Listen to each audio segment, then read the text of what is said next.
What's good, everyone, and welcome back to Kaya's Commentary Rants, where I give my commentary on a specific topic that I wish to talk about.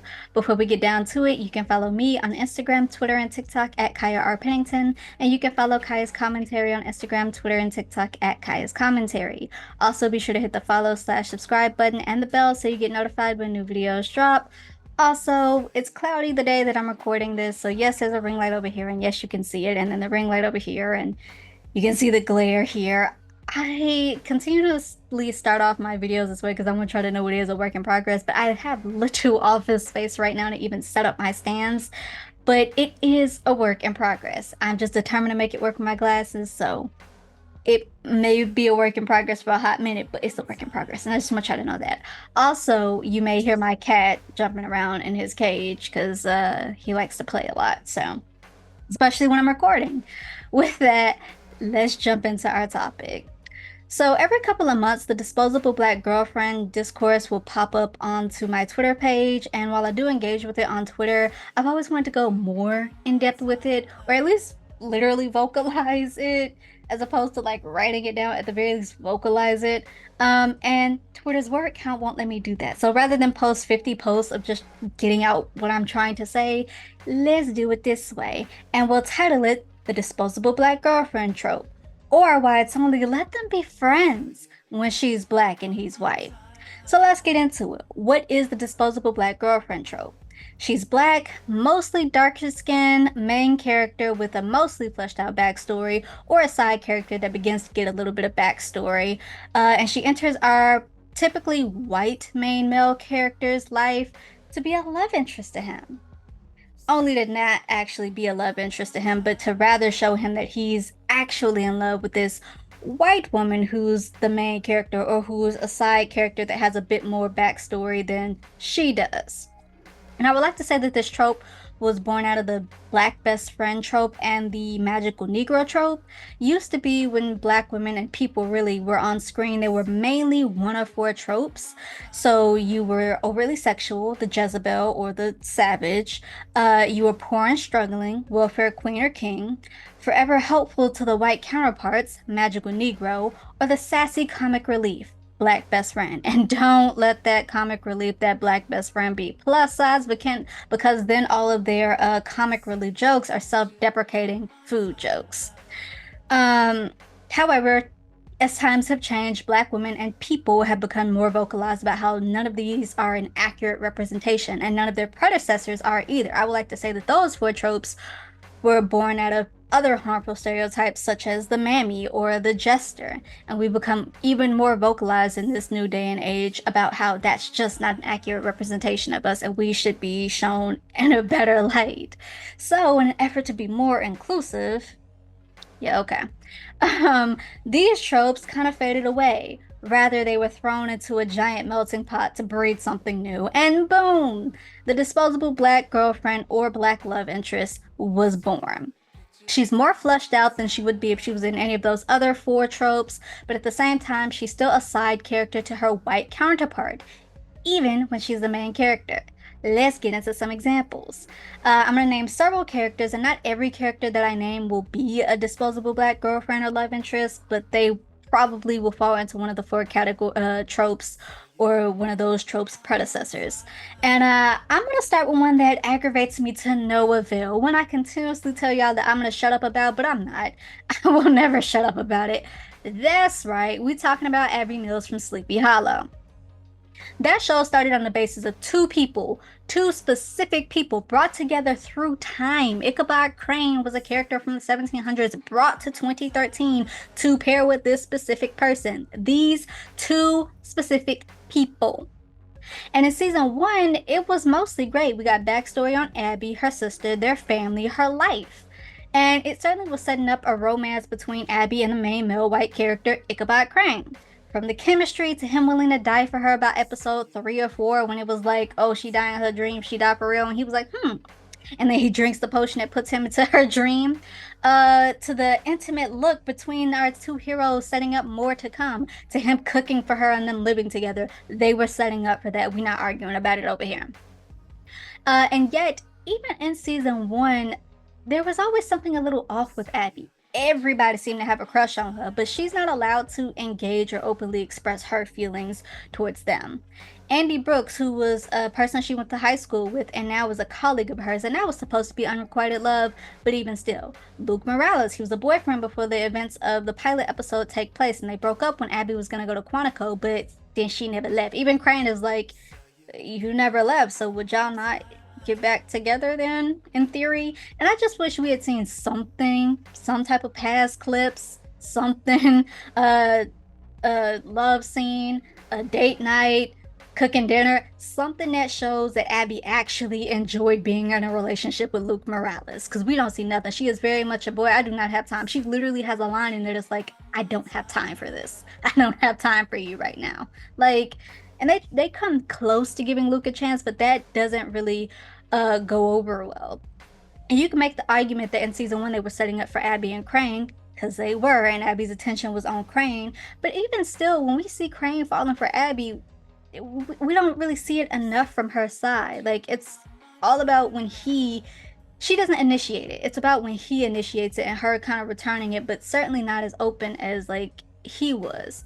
And then when season 2 hit, Abby was officially sidelined. They started making a show about Crane and Katrina, and I will stand by my opinion that if y'all wanted Katrina to be such a bigger part of the show, you should have made her the second witness, but you didn't. You paired him with another woman. Did you know about Myson and Bahari's insane chemistry? Maybe you did, maybe you didn't. I don't know. But should you have played into that when you saw that that is what was really keeping your show afloat when it got a little kooky? Should you have played into that instead of forcing these storylines that nobody wanted? Yeah, you should. Honestly, you could have just ended it at season 1. You could have just ended it at season 1 when that showrunner left, because that's the problem with this show, is that Katrina was not supposed to be a bigger part into that show. And so when creators from season 1 left, that would have been a far better series finale than what y'all did in season 3. And yes, I'm counting season 3 as a series finale because you literally wrapped up the entire series in season 3 finale. So literally, if you wanted Katrina to be a bigger part, you should have made her the second witness, but you didn't. And one of the reasons that date episode in season 2 irks me so bad, outside of it just being god awful and boring, is that it literally shows Abby prepping Crane to go on a date with another woman. Even in the episode, Abby and Crane are looking longingly at each other like, it really should be us too, like we the ones. And then for the rest of that episode, Irving, Jenny, and Abby, the 3 essential black characters to your storyline, are sidelined. You bring in Henry, which was cool in season 1, but then season 2, you bring in Holly. Completely unneeded.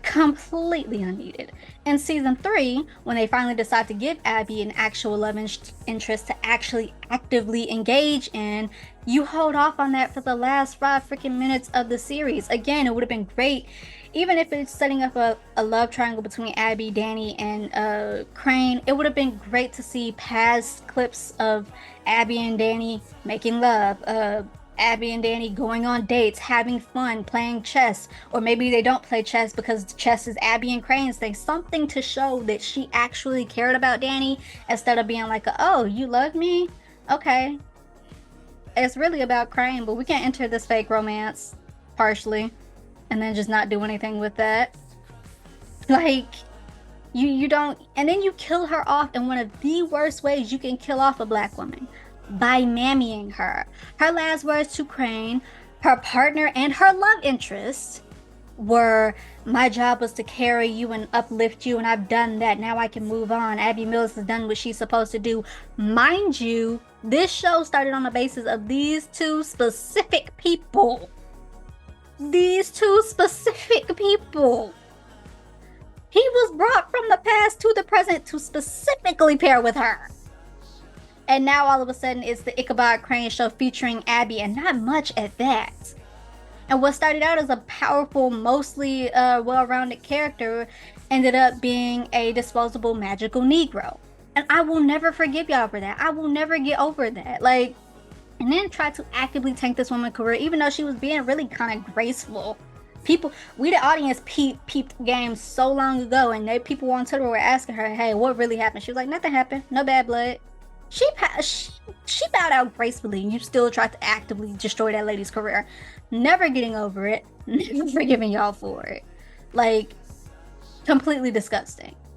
Gwen from Merlin. Since season one, Gwen was always shown to be outspoken and caring. It's one of the main things that draws Arthur to Gwen. Her standing up to him despite who he is was very admirable to him. Now, if you know the story of King Arthur and most mainstream versions, no matter the retelling, Arthur and Gwen are going to be canon for some period. But when Gwen really begins to be Arthur's love interest, she starts becoming less and less outspoken and seen too. And she also kind of, in my opinion, she kind of lightens up. Now, the actress was already light skinned, like she's lighter than me, but at the same time, the curls got looser and longer, and the skin got brighter. Like, I could be imagining things, but like, especially when they would have episodes that were actually Arwen centered, it seemed like she was a little lighter. It got to the point where she was hardly in the later seasons, and when she was Morgana's lapdog for a couple minutes. Like, that's it. We see her handling business in episode 1 of season 5, but like, and we see her like handling business through like season 4, but like, it's there's a difference. And honestly, most people in the fandom would prefer her that way and out of the way, so that Arthur and Merlin could get together. I just don't, it would not be this way if she was white. I know it would not be this way if she was white. If she was white, one, Arwen would have had more build up. I guess the writers hated her too. And I just do not understand, why do you hire these black women and black people in these roles of desirability only to like crap on their writing? Like, and that goes for Nicole. Like, why did you hire her? Only to tank her career. Why did you hire her? But one, if she was white, she would have had way more build up, and Arwen would have at least had a fighting chance. It would have been like, oh no, we're team Arwen. Oh no, we're team Merthyr. Instead, it's just, oh, Gwen is just so like, the fandom is one of the reasons I will never support Merthyr. The other one being, I just don't see it. That is a master-servant relationship. And there's nothing wrong with that, because as far as their master-servant relationship goes, it's pretty cordial, but I don't even hardly see friends. Like, I don't even hardly see friends. But no, let's get upset at Gwen for cheating on Arthur while under Morgana's sorcery, but not get upset at Merlin for nearly axing out Arthur and becoming an assassin under the same sorcery. Mind you, these 2 episodes are within like 2 episodes of each other. You have Merlin becoming an assassin and then Gwen quote unquote cheating. And with Merlin, it's like, oh no, it's such a comic thing, he's such a bad assassin. And with Gwen, it's like, she's a cheater, that's why she don't deserve Arthur. They're under the same sorcery, mind you, 2 episodes of each other. But God forbid you point that out to the toxic fandom. I do not engage with them, and I wholeheartedly do not support Merthyr. Like, completely no. Bonnie Bennett from I'm sorry, hold on. Gwen, who was once a caring, outspoken character, has now become a to be seen and not heard, and that's barely, to be seen barely and not heard, queen. She got into her queendom and they silenced her. Bonnie Bennett from the Vampire Diaries. Now, Bonnie is just a bundle of horrible tropes. The black best friend, disposable black girlfriend, and the magical Negro. Always there to save her white counterparts, and dying for them several times. How the hell did they get away with not noticing she wasn't at graduation, or that she was gone for that entire summer? Y'all, she's saving y'all asses every other 2 minutes, and now y'all haven't spoken to her an entire summer, and Jeremy gotta be the one to be like, yo, she's dead. No, don't tell me that. You didn't think it was suspicious that she wasn't there. You didn't think it was you didn't think that was suspicious. Little sus. Like, and then when she gets a love interest, Jeremy, she's actually the epitome of, no, actually, you probably want to be with her. Or her love interest dies. And this is why I kind of support Bayman more for her than anybody else, because it would at least make sense why they didn't get together at first and then slowly start to like each other. And because everything he was saying to Elena, he ended up saying to Bonnie. So like, it was there. But no, couldn't make that happen because you had a problem with them being together too. And I had no problem with Enzo. I actually didn't even stick around for that, so I don't even know their dynamic. I do know he dies, but I'm just saying Bayman would have been better, just by default. Like they just would have been better. Truly, justice for justice for Kat Graham, justice for Bonnie Bennett, justice for Abby Mills, justice for Nicole Bahari, justice for Gwen, justice for Angel Colby. Like justice. They need to be redeemed. Sid and Carmi from The Bear. Now this gonna ruffle several feathers, but Sid and Carmi is, I keep calling him Carm, is very much a type of slow burn. And if Sydney were white, or even if they were doing this with Claire, y'all would not be opposed to it as y'all are. But instead, they're platonic soulmates or friends. And I just don't think that that is the same thing. A friendship, while some might question it, for the most part, especially for people that know y'all, is not questionable. It's not questionable. A platonic soulmate, where by definition it goes beyond the bounds of romance and a friendship, is questionable.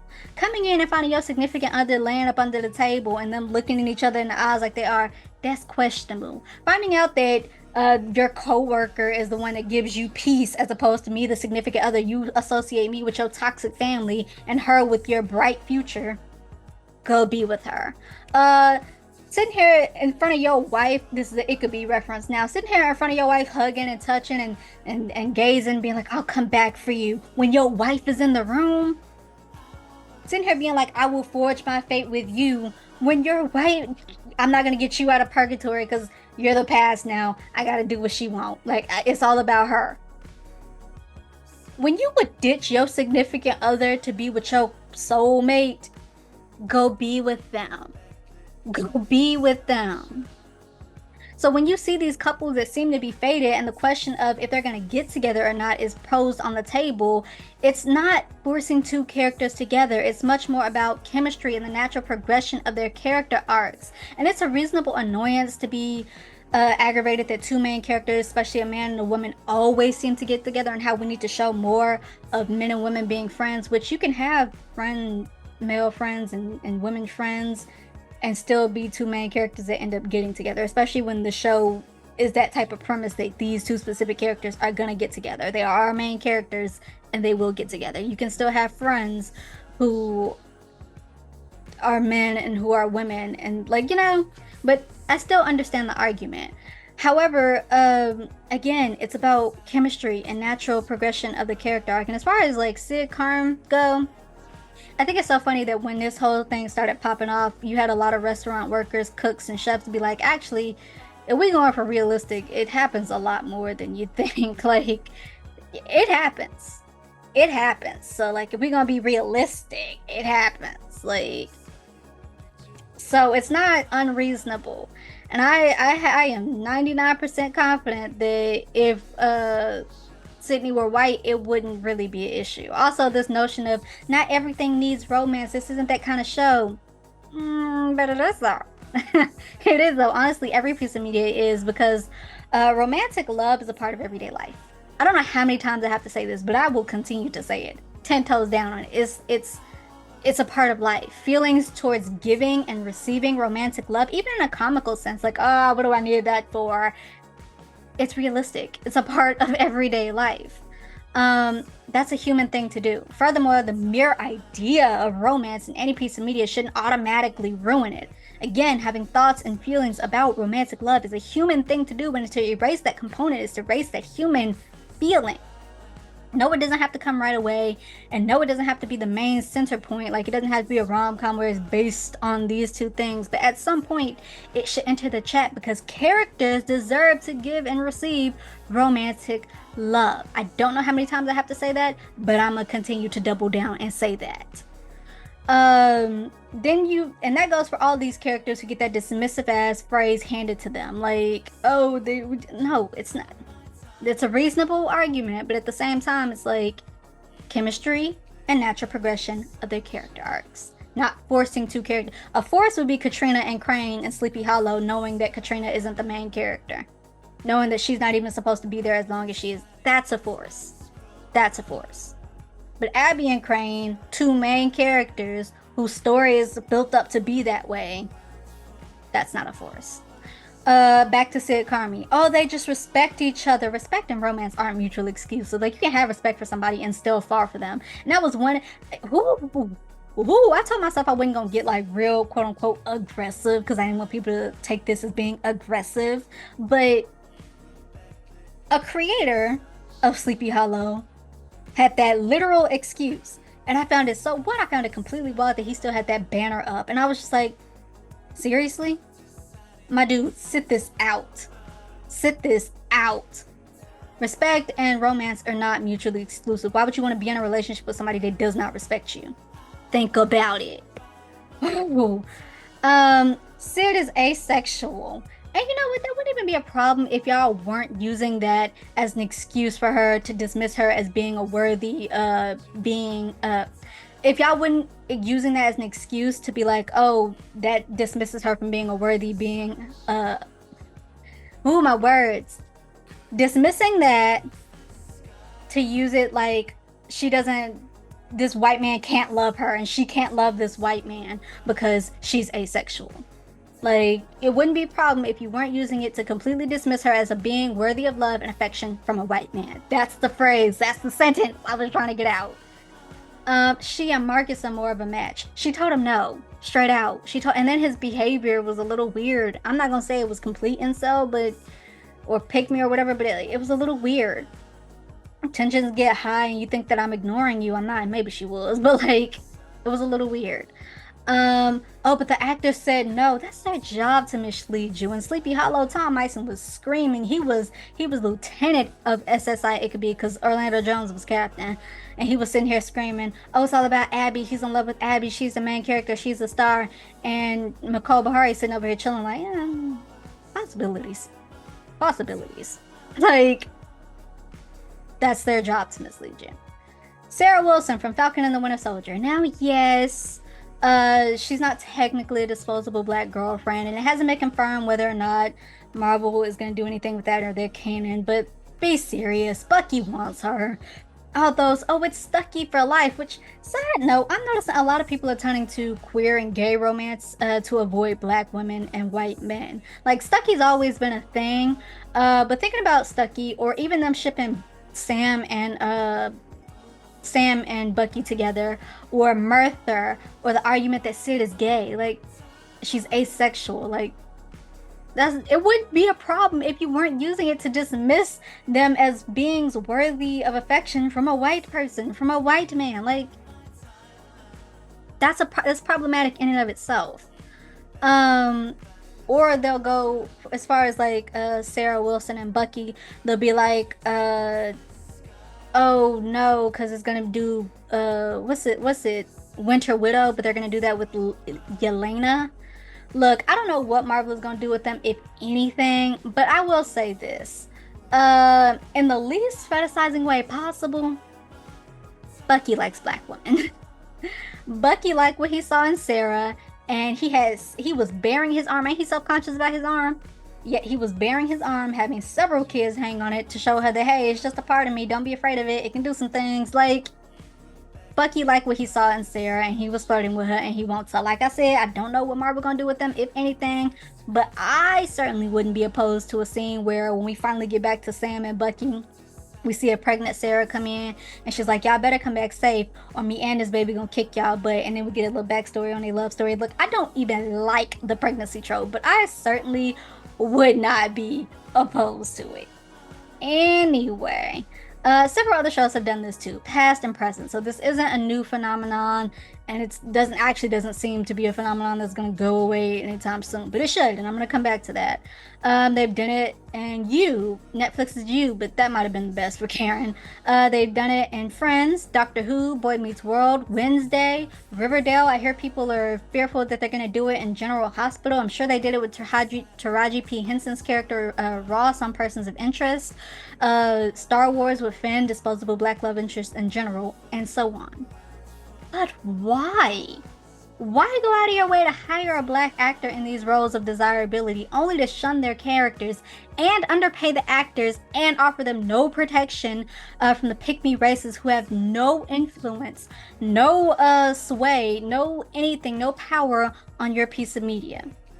Like, as writers and studios, you're trying to prove that you're open to diverse characters, but throwing your character into this counterproductive trope is counterproductive.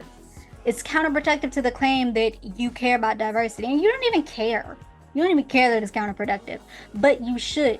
You should care, because it's so crazy that so many people sit here and try to dismiss and discredit black actors as unprofessional and problematic. Because I think one of the epitomes of unprofessionalism is not being able to put your dumbass ideologies aside long enough to secure you a bag. Like, Sleepy Hollow couldn't put their egos aside to secure them what would have easily have been a 7-year bag. How you screw a show up that spectacularly, I will never know. Especially when the largely more open-minded demographic, the melting pot of ethnicities, by the way, not just black people. You have a crap ton of white people, especially in Sleepy Hollow. You got a crap ton of white people saying that, oh, we love Ickaby, we love Abby and Crane in general, we love Abby. Sure, we can't see ourselves in her, but like, we see that she is just such an awesome, badass woman character. You black people, Hispanic, like, you had the melting pot of people of ethnicities telling you that they really enjoy your show.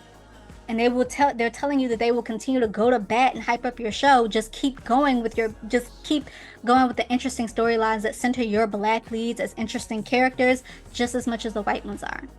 But it never fails this stupid bait and switch. Here's an interesting black character, bonus points because they're dark skinned. Psych! Actually, they're just here to uplift and provide an obstacle for the white character.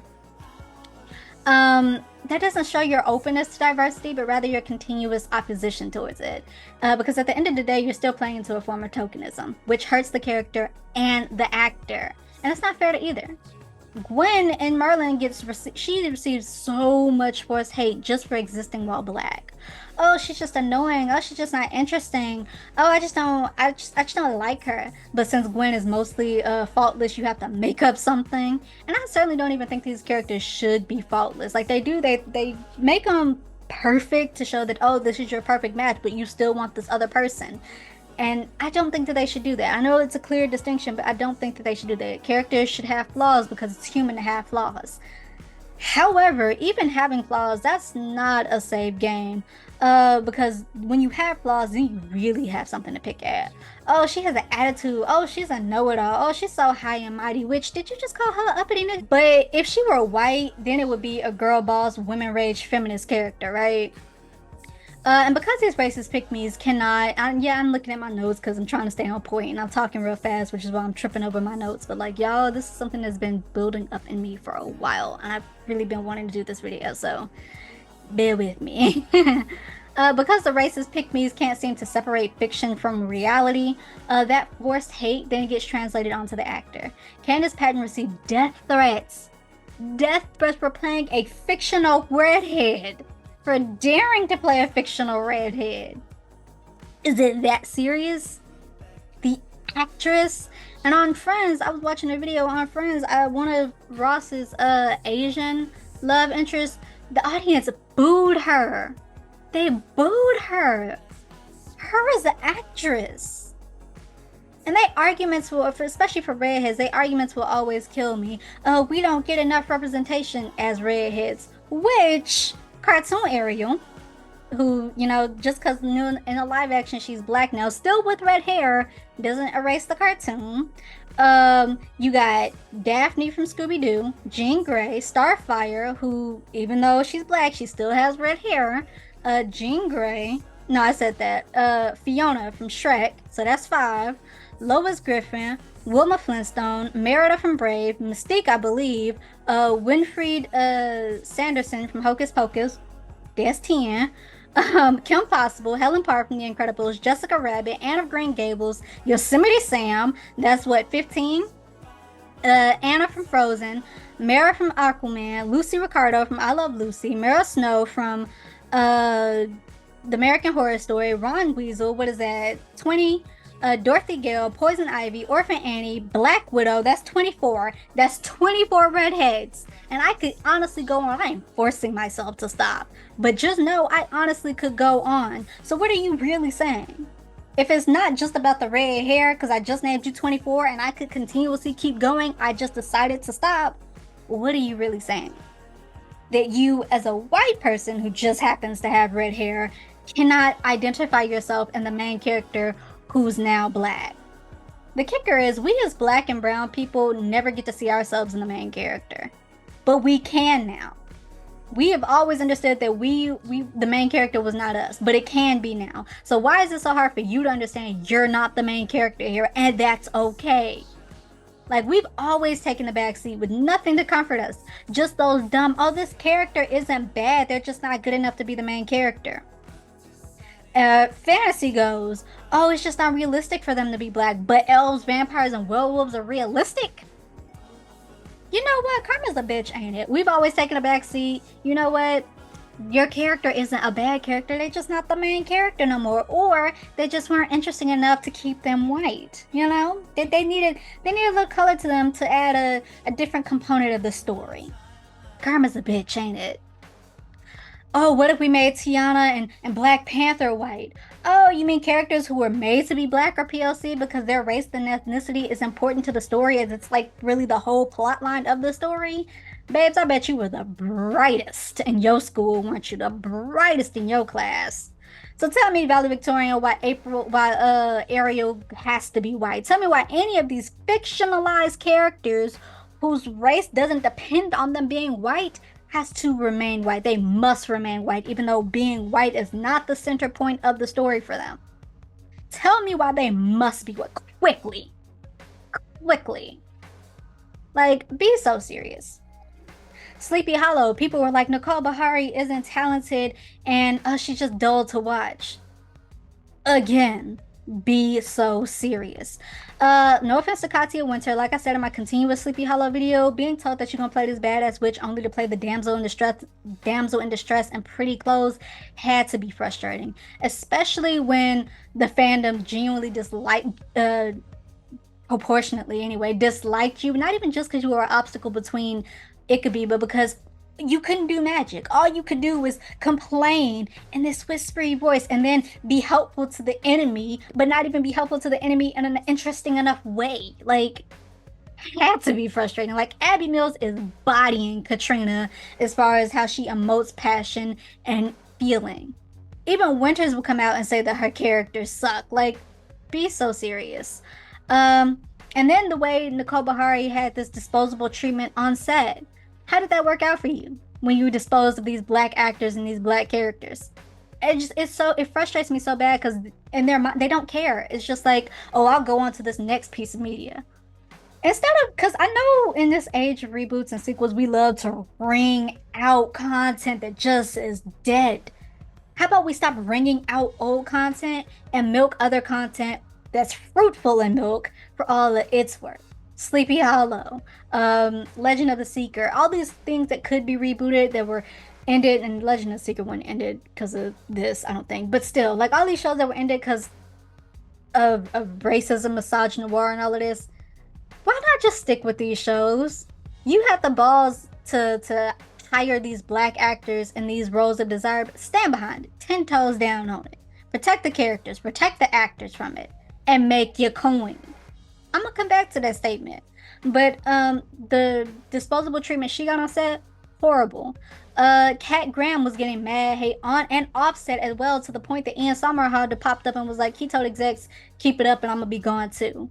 And not to praise the bare minimum, because that very much is the bare minimum, but a lot of other, I feel like a lot of these shows would be saved. Like, I feel like Sleepy Hollow would have been saved if Myson had said more. And not to say, because, like, I guess he was relatively new to, like, TV or America, whatever. But, like, he was speaking, but at the same time, were you saying this to the execs behind the scene? Were you going up to their faces and being like, yo? And that don't just go for Myson, okay? This goes for, like, all white co-stars. I think of how Little Mermaid white co-stars were defending Halle Bailey. I think of how one of the studio execs told... I'm sorry, I can't think of her name right now, but the girl that's playing Annabelle in the new Percy Jackson series, don't care what nobody said, I chose you. Understand that. Like, y'all need to do that a lot more. A lot more. And honestly, this treatment is why I'm just so not with playing a white man's love interest. Like, I would be very hesitant to take a role where I have to play opposite a white man and I'm his love interest. And I know there's a disproportion because I'm light skinned, but I still would be like hesitant, and not even out of fear. Certainly not out of fear, because you're not gonna fear me out of making my bag. No, it's just out of the fact that I'm not the strongest soldier. I am not the strongest soldier. You're not going to be talking mad mess about me on the internet because you can't separate fiction from reality and you want to be a pick me and think that I'm not going to respond. Like, we're going to play stupid games on the internet. We're gonna win some stupid prizes on the internet. Like, seriously, to even consider taking one of those kind of roles, I would have to put it in my contract that I'd have protection of every person associated with that project on all fronts, on social media, in real life, everything. Let these pick me knows you were not gonna get picked either. It's never gonna be you. Like, defend me from the racism, defend me from the like. It would have to be in my contract, point blank, period, on every front. The disposable black girlfriend love interest is the opposite of helpful and diverse, and it's a trope we tired of seeing. And the abuse it brings to the characters and the actor is why you will forever see me standing 10 toes down, fighting for these characters in these relationships. It's not just because I love a good black woman, white man relationship. It's because I know that that black character and that black actor has to be getting mad hate. And I will forever stand 10 toes down on, oh no, that white person actually does really, really love it. And I know that freaking drives you, but they actually really do like that person. It's why you will forever see me sing. It's why she's a strong woman that doesn't need a love interest will forever be shut down over here. That is not some damn feminist cry. It's actually the independent black woman trope. And if you would pull your head out of your ass, you would know that. And that's to like these people who literally think that that's a feminist cry. Like, it's not. We are humans, and humans have thoughts and feelings towards romantic love. Characters deserve to give and receive romantic love, and that pushback for that is why I will forever have a pushback against, oh, they're just friends or platonic soulmates, because that's as much a dog whistle as I just don't see him for her. Like, she's not his type. Like, we as black women and people, especially those of the darker skin variety, are desirable. And our desirability isn't dependent on your conventionally attractive white man. But since that's how y'all want to take that risk and be inclusive, do it. Make that character fully well-rounded. Protect that character and that actor from the racist delulus. Do it. Stand 10 toes down on that. And may I remind you, if that's too much for you, seeing a black woman and a white man, may I remind you that black and white is not the only interracial coupling. Asian and black, Native American and black, Hispanic and Asian, anything. Like, black and white is not the only type of interracial coupling. And if you don't know how to write those, I'm telling you, there are a lot of black and brown writers who can, myself included. But we just tired of being pushed aside in this damn bait and switch. Like, we're tired. Be better. And I'm like, this is my conclusion, but I want to note that none of what I've said in this video should be controversial. None of this should be worthy of jeopardizing my career before it fully starts. It might, though. I hope it don't, because like this is coming from an up and coming actor. This is coming from a writer. This is coming from a consumer who's seen so many great fandoms, great couples be destroyed by this. So many great shows that could have collected you a whole cha-ching bag be destroyed because of pure misogynoir, because of racism, because of this, because of that. This shouldn't be controversial. This shouldn't affect my career in that way. Like, all we want is better, real representation. Why is that so much to ask for? Like, please, let's be better. Let's make sure that past choices don't follow us into the present, into the future. Yes, I'm looking at you, Sleepy Hollow. I want to say let's correct past choices. Looking at you, Sleepy Hollow. It just ain't gonna happen. It just ain't gonna happen. It will forever have to be in my fanfics. Y'all, that is my number one robbed. Oh my god. This is not that kind of video. We've already done our Sleepy Hollow video, but I'm just saying, like, I want to say correct past choices. We can't. No backsies in this life. Major reboots though. But let's make sure these choices don't follow us into the present, into the future. Like, In the year of our Lord 2023, really 2024, why are we still fighting this fight that's like from the 30s and over? Like, can we be serious? Can we be serious? Especially when you have the backing of the open-minded majority. And as for that small-minded minority, if they don't have any actual influence, sway, or power on your show, because there are cases where they do, and they'll be like, oh no, we're going to take our money from you if you keep doing this. I would like to say you had the balls to sit there and hire that person, go ahead and stick it through. But if they don't have that sway, that power, that influence, all they have is bitchy complaints, scroll down and keep getting your coin. Keep getting your coin. Instead of going to beat something that's already dead, work on this media that you started with this intention that you set out to do, and keep it going in a consistently good manner, a consistently well-rounded manner. Please be better. I say this because yes, this is the disposable black girlfriend trope that I don't want to play into. Also, I just, this conversation about being black in Hollywood, again, I'm light skinned. I know there's a disproportion, but even still, like, being underpaid, underrepresented, not handed great storylines, characters, being blackballed for asking better for your characters. I am fearful. I am fearful somewhat of potentially getting into this industry, and I don't want to be. This is what I want to do. I love pop culture. I love to talk about it. I love to read. I love to write. I love to act.